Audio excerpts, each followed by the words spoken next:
안녕하세요, 여러분. 저는 오늘 여러분과 함께 오스트레일리아 선교 여행을 떠나게 될 한국인 가이드입니다.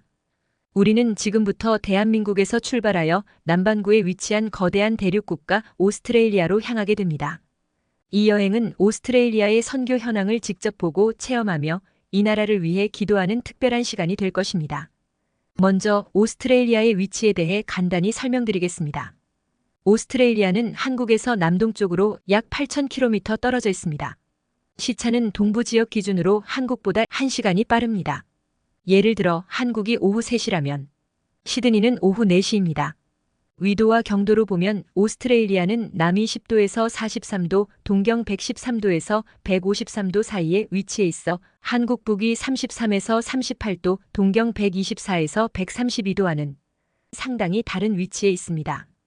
면적은 769만 2024km로 대한민국 10만 363km의 약 77배에 달합니다.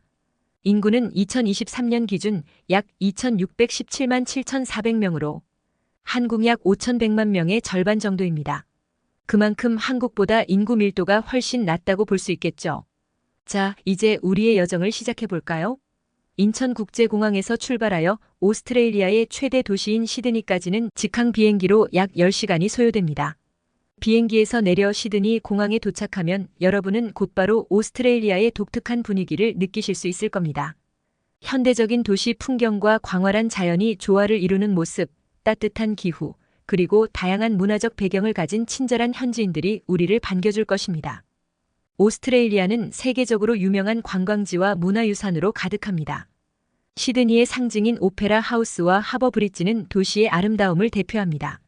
세계 최대의 산호초 지대인 그레이트 베리어 리프는 해양 생태계의 경이로움을 보여주며 유네스코 세계자연유산으로 지정되어 있습니다. 내륙으로 가면 오스트레일리아의 상징인 거대한 바위 울루루에어즈 롱을 만나볼 수 있습니다. 이 또한 세계자연유산이자 원주민들의 성지로 오스트레일리아의 독특한 지질학적 역사와 원주민 문화를 동시에 체험할 수 있는 곳입니다.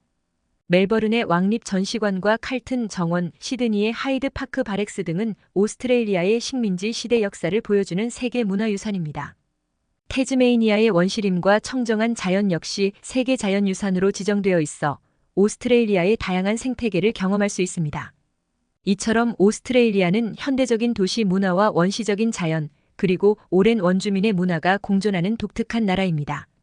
이러한 다양성은 오스트레일리아를 세계적인 관광 명소로 만들어주는 동시에 선교적 관점에서 볼 때 다양한 접근 방식이 필요한 선교 현장임을 보여줍니다.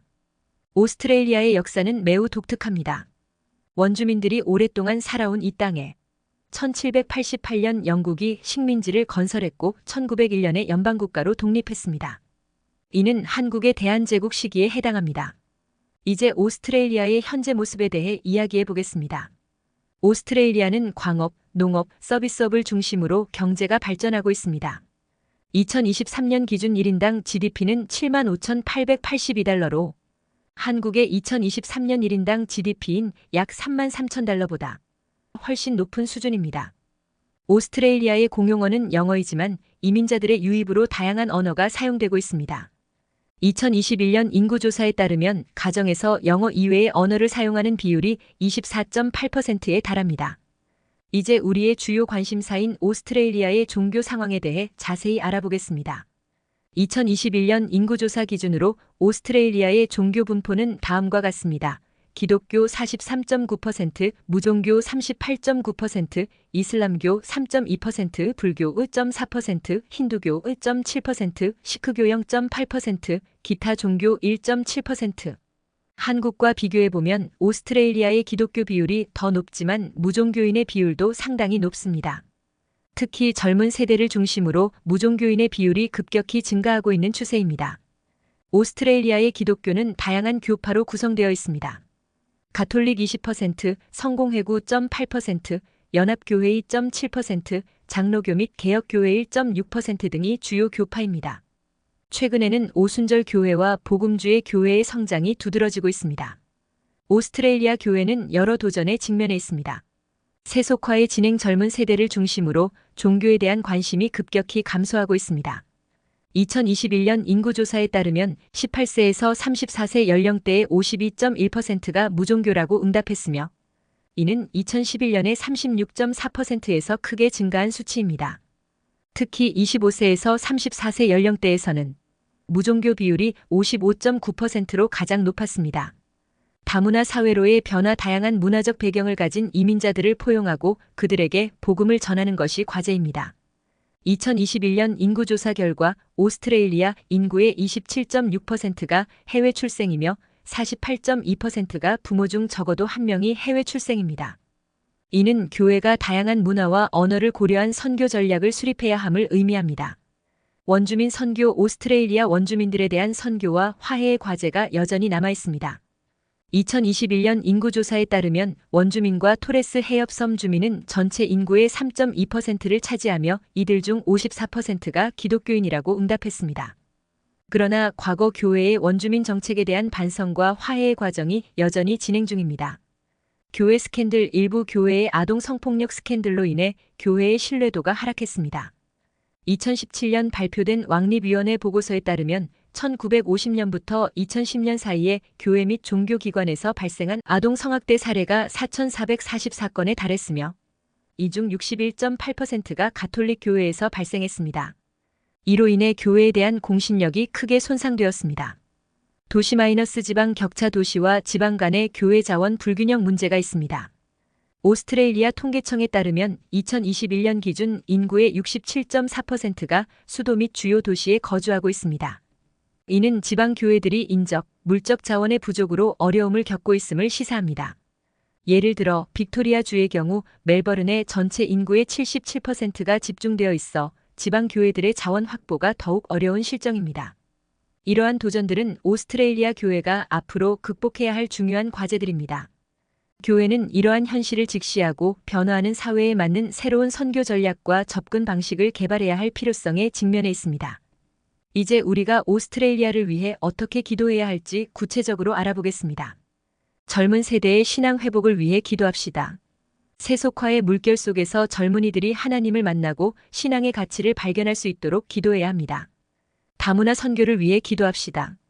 다양한 문화적 배경을 가진 이민자들이 복음을 듣고 받아들일 수 있도록 그리고 교회가 이들을 포용할 수 있도록 기도합시다. 원주민 선교와 화해를 위해 기도합시다. 오스트레일리아 원주민들과의 화해와 복음 전파가 이루어질 수 있도록 기도해야 합니다. 교회의 신뢰 회복을 위해 기도합시다. 과거의 잘못을 진심으로 회개하고 사회의 신뢰를 다시 얻을 수 있도록 기도합시다. 도시와 지방의 균형 있는 교회 성장을 위해 기도합시다. 자원이 부족한 지방 교회들이 활성화되고 필요한 지원을 받을 수 있도록 기도해야 합니다. 기독교 지도자들을 위해 기도합시다.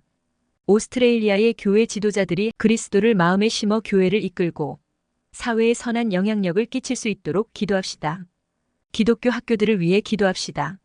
오스트레일리아의 많은 기독교 학교들이 그리스도의 언약의 가치를 잘 가르치고 다음 세대를 양성할 수 있도록 기도해야 합니다. 사회적 이슈에 대한 교회의 역할을 위해 기도합시다. 기후변화, 난민 문제, 원주민 권리 등 주요 사회적 이슈에 대해 교회가 성경적 관점에서 목소리를 낼 수 있도록 기도합시다. 아시아 선교의 거점으로서의 역할을 위해 기도합시다.